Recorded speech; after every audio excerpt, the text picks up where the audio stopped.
Okay, now, hey, Jamal, I want to pronounce your last name right because I don't want to get into a fight, you know what I mean, where I know I'll lose, you know what I mean? So please tell me your last name. Charlo. Jamal Charlo. Okay, now, hey, Jamal, I want to pronounce your last name right because I don't want to get into a fight, you know what I mean, where I know I'll lose, you know what I mean? So please tell me your last name. Charlo. Jamal Charlo is on the...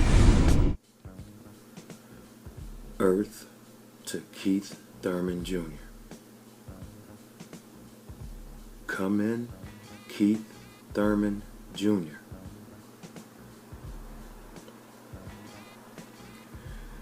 In that opening video, that's Jamal Charlo, not Jermell. And speaking of what you just saw, yeah, that was Jamal, and he and his brother share a fight card in December. I think it's December 22nd on Fox. Win or lose, the landscape of boxing as we know it is changing in front of our eyes. Forced technology is what some may call it. I will. Forced technology. But how do you feel about the card? You got Young Maul facing Willie Monroe Jr.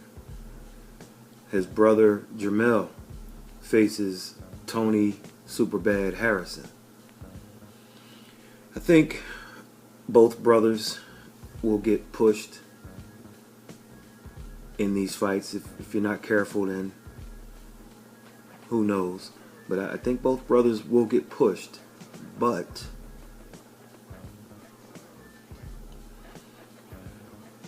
last time Young Maul, that's Jamal, folks, fought a guy as crafty as Monroe Jr., he barely, and I mean barely, won a decision. And speaking of Austin Trout, I think he'd serve as some excellent sparring for anyone who's going to fight a southpaw. If someone's going to fight a Lara or a Crawford or a Spence Jr., etc., Trout may be your guy to come in and give you some good sparring. Or even though Spence isn't what I consider a slick southpaw, he's rough. He's a bit more rough, like a Jarrett Hurd. And speaking of Jarrett Hurd, he fights next month. Then he'll fight again, most likely in the second quarter of next year.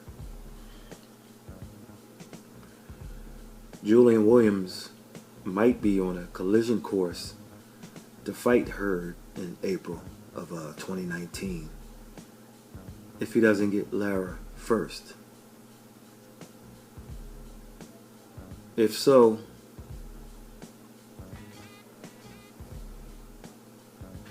he should get Trout as a sparring partner. If Williams goes on to fight Lara instead of Hurd, he should bring Trout in. If it's Hurd, Julian has sparred with Gennady Golovkin before, so maybe he could get some rounds in with Golovkin. And speaking of Golovkin, I sense something big is going to happen if he signs with DAZN.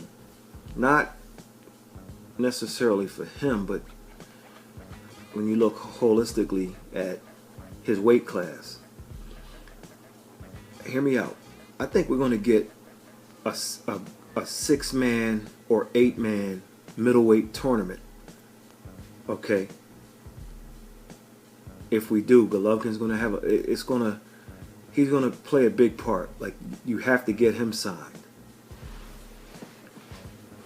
So think about what we're talking about. I mean, and I think that'll be great for boxing because Eddie Hearn already has Demetrius Andrade, Daniel Jacobs, Billy Joe Saunders, and Saul Alvarez. Okay, so that's a nice four-man middleweight tournament. Don King had something like that around like 2000 or so that he called the Middleweight World Championship Series. And it was Keith Holmes, Bernard Hopkins, Felix Trinidad, and William Joppy. And each of them had a belt coming into the fight. Joppy had the WBA, Hopkins had the IBF, Holmes had the WBC, or vice versa. I can't remember. Hopkins might have been WBC, and when he fought Trinidad, I don't know. But and Trinidad, he had two belts, WBA and IBF, super welterweight or junior middleweight. He was the super welterweight or junior middleweight guy. So Hearn has Andrade, Jacobs, Saunders, and Alvarez. He also has David Lemieux. So now you're looking at 5 guys. So if G joins the zone, okay, and then you add one more guy like a Rob Brandt or a punk-ass Jason Quigley, and now you have an 8-man tournament.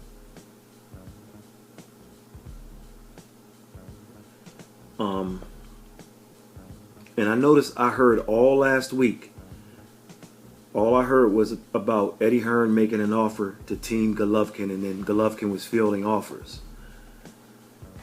And I'm telling you, he signs, and I predict you're going to get a middleweight tournament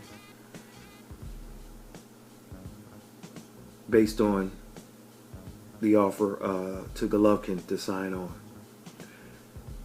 And speaking of making an offer to Golovkin, I've been hearing more about Hearn making an offer to Jermall Charlo than I hear about Charlo fighting Monroe Jr. So it's like, it's aggressive. And we'll see. But see, Charlo talks a lot of junk, a lot of nonsense.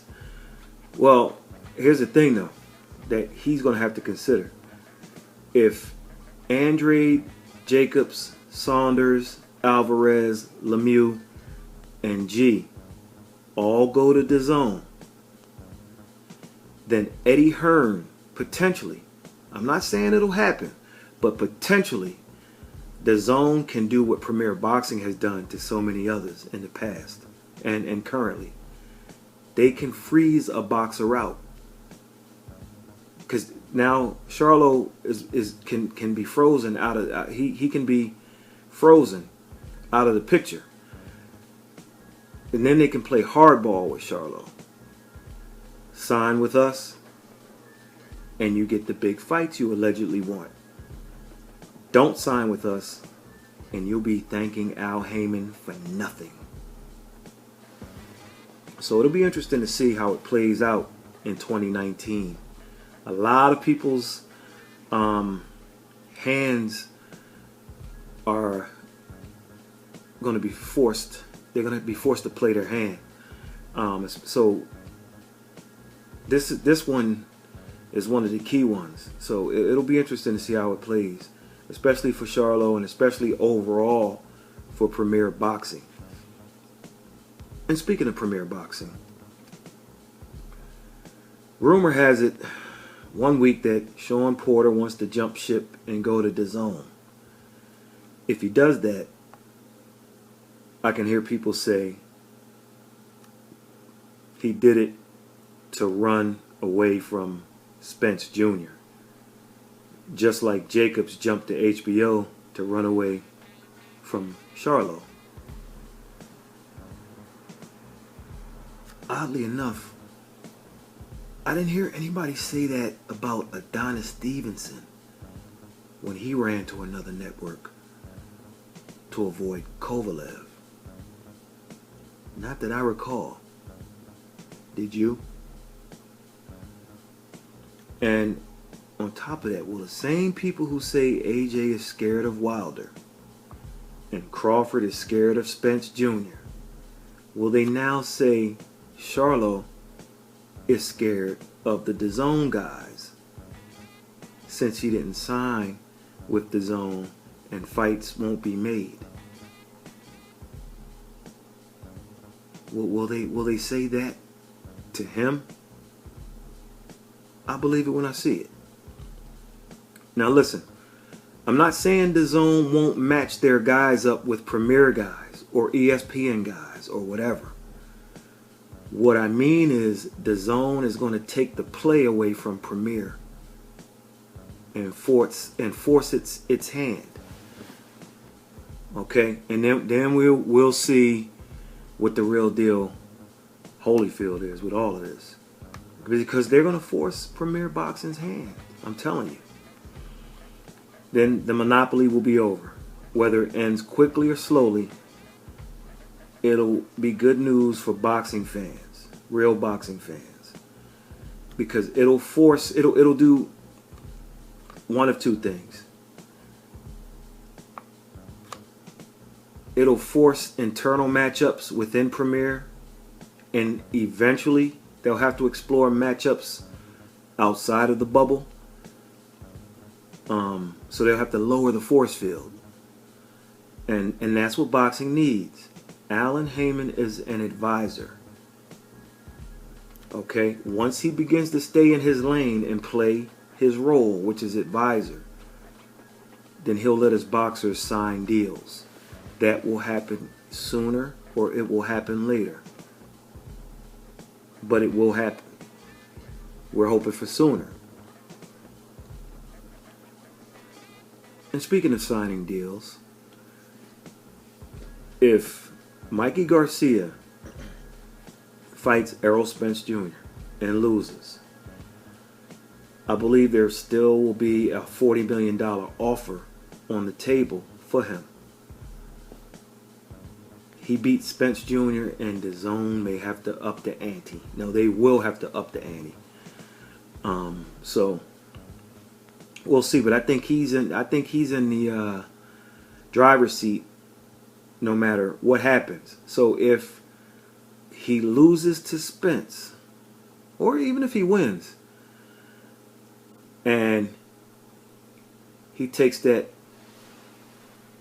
$40 million deal, will people say that he went to DAZN so that he didn't have to fight Lomachenko? See, you see how this thing works? It's like you got to call it both ways. Well, anyway, the thing about it is, if he wins, DAZN and everybody else who might want a piece of him, they're going to have to up the ante.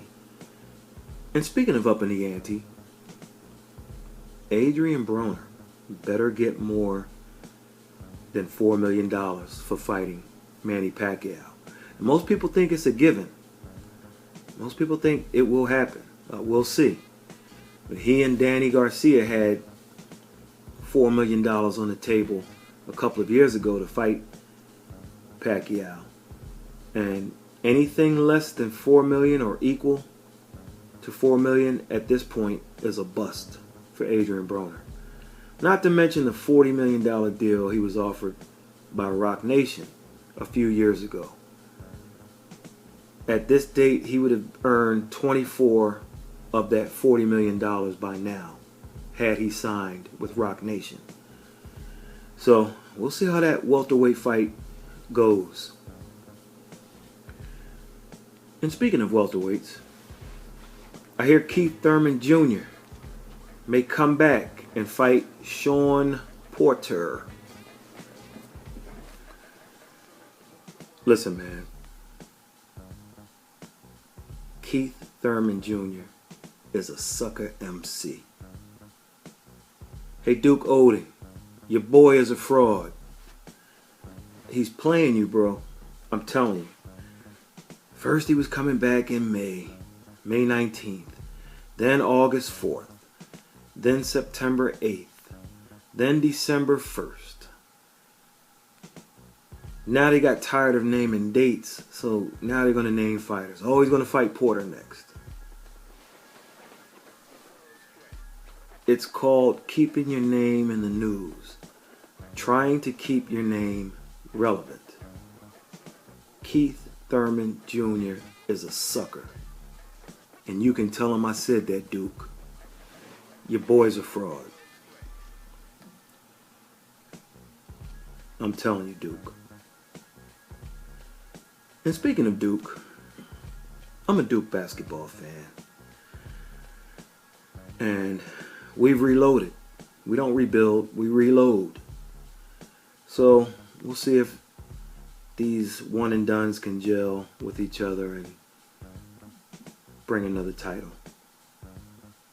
They opened the season ranked at number 4. So with the talent they have, for them to be ranked 4th tells you that there's some strong teams ahead of them. So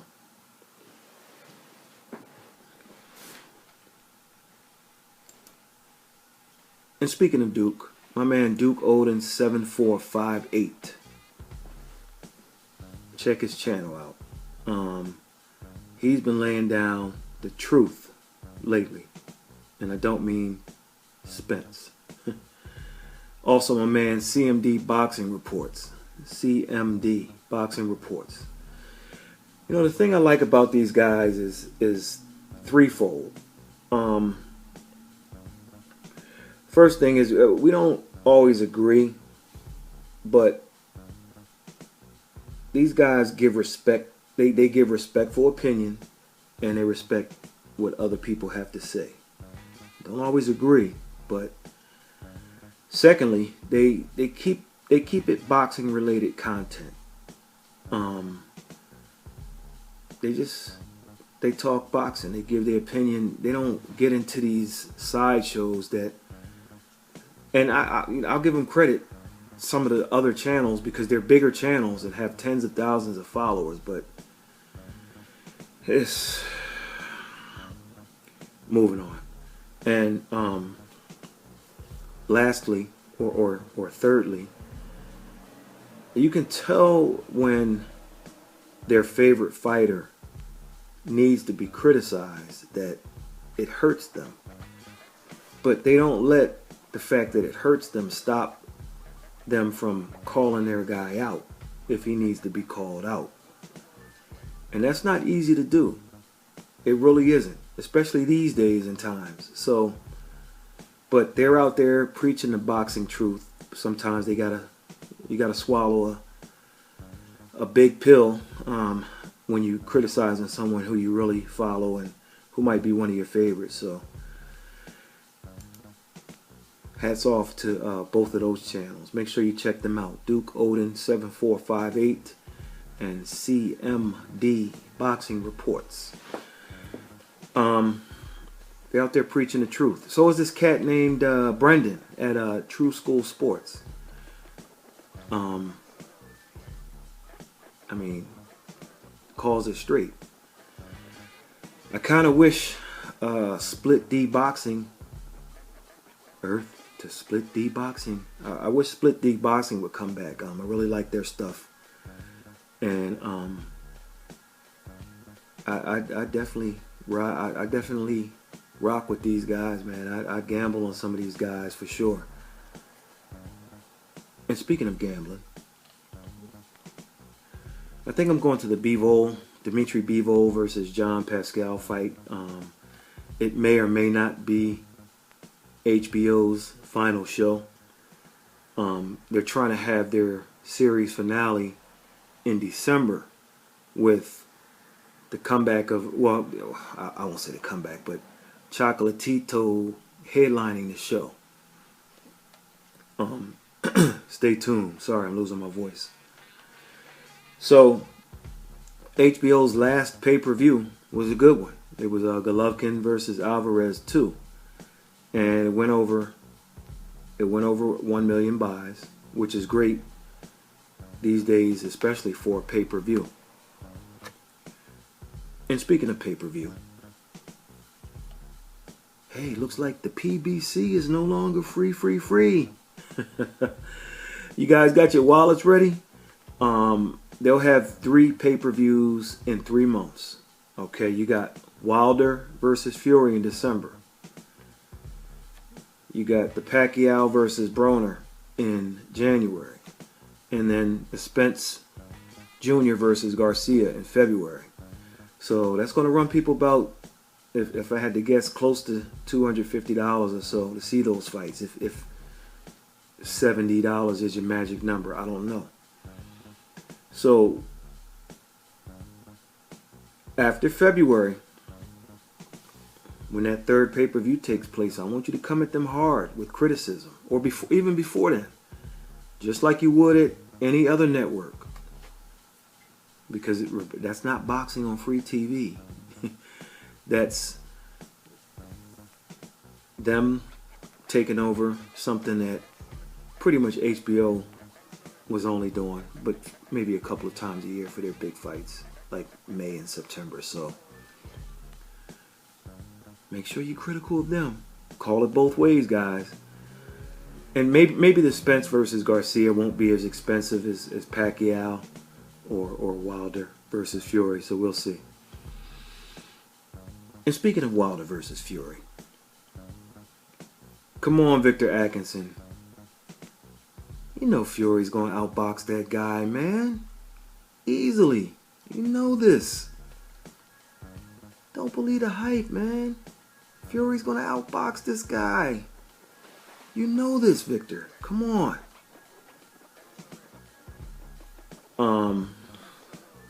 No Gary Russell Jr. versus Leo Santa Cruz announcement. That was supposed to be on the Wilder versus Fury pay-per-view. No Gervonta Davis versus Abner Maris announcement. That was going to be on Wilder versus Fury pay-per-view. So there's some stuff going on behind the scenes with that one, the Davis versus Maris, that I can't get into. But maybe these fights will be spread out over the other pay-per-views. Maybe they kind of had to take a step back and say, all right, well, let's add nice co-features, and let's not put everything on the Wilder Fury card.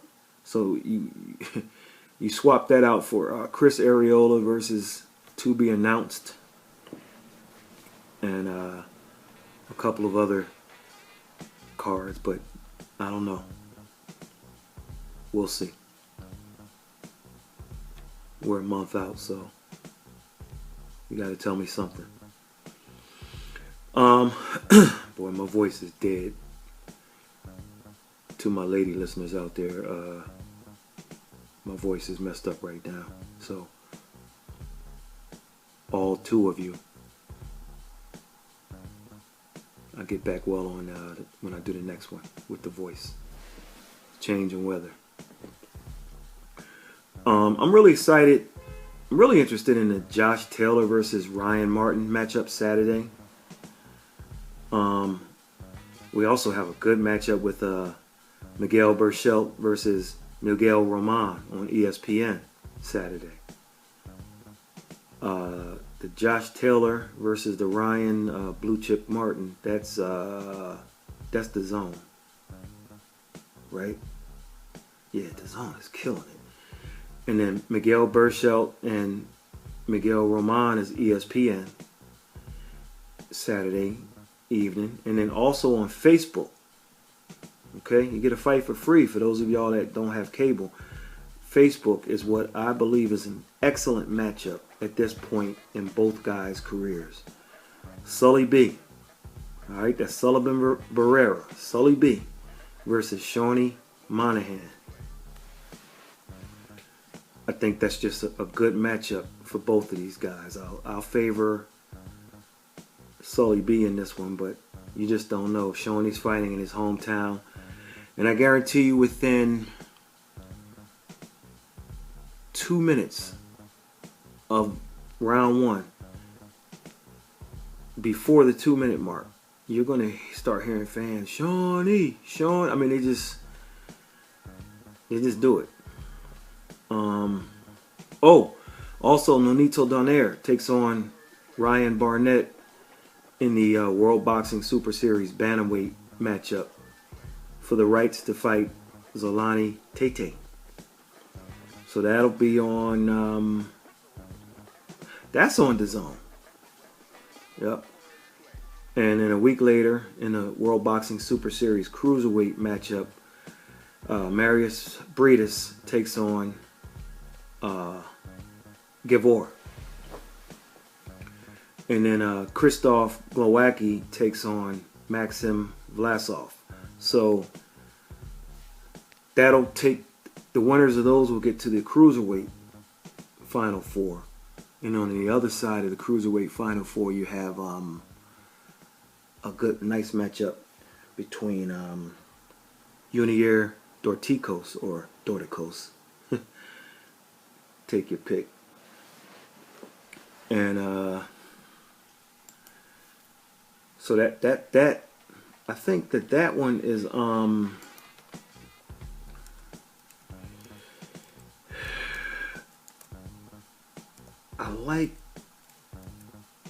like that fight. I like that fight. And that semifinal is I'm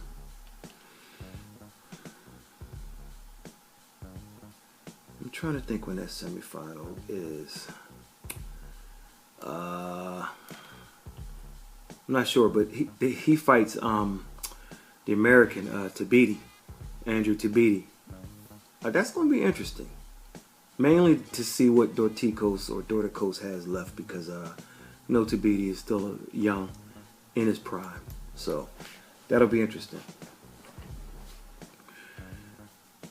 On November 16th, I'm going to check out a kid nobody talks about much, or talks much about. Take a trip to Philadelphia to see a guy named Jaron Ennis. If you haven't seen Jaron Ennis, he's a welterweight who I think could beat almost any welterweight out there right now. So if you're home on Friday, November 16th, there'll be a triple header on Showtime, Showbox. Make sure you check him out. I mean, speed, power, he can do it all. Jaron Ennis. That's Jaron space Ennis. Jaron Ennis. He will be a world champion at welterweight sooner than later. Trust me. The top guys better watch their backs. Okay? And I'm not sure if it's the same night or the night after. Is it the same night? I think it might be the same night. I hate when I travel to go to a fight, but there's another fight I want to see. At least at home, you can flip channels or split your screen or whatever. But the same night on ESPN is a good matchup between Maurice Hooker and Alex Saucedo. Okay, that's a title bout. But if you and that should be good. But if you want to see a treat, man, Jaron Ennis. Okay, Jaron, what I need you to do is look good and not get knocked out, so I don't get checked on here. But he can fight. You look at his tape from other fights. So he's a welterweight to be reckoned with, and in a few more fights, if some of those guys haven't moved up, they're gonna have to see Jaron. A day later, November 17th, is a card headline with Jarrell Miller fighting for a bogus title against Bogdan Dinu. Excuse me. Also on the card is a grudge match between Gabriel Rosado and Louis Arias. Brandon Rios returns on the card against Roman Alvarez. Clarissa Shields is on the card versus defending her titles and fighting for a vacant title. So the winner will have 3 belts, in other words. Hannah Rankin, Ricky Burns, Nico Hernandez, Anthony Sims Jr. are all on that card. And that's a DAZN card. Once again, DAZN is taking this thing over. That's November 17th. the day after the Showbox and the ESPN. This fight was originally supposed to be in Atlantic City, and I was going to make a nice weekend of it. I was going to go to the Philly fight and then stay over in Jersey and then go to the Atlantic City fight, but it got moved to Kansas, so that's that. November 30th, the return of Chris Algieri. He'll be fighting at 140 pounds, which will serve him better. And the month of December is also loaded. I mean loaded. But we'll talk about it on another video. I need to go to bed. Catch you later.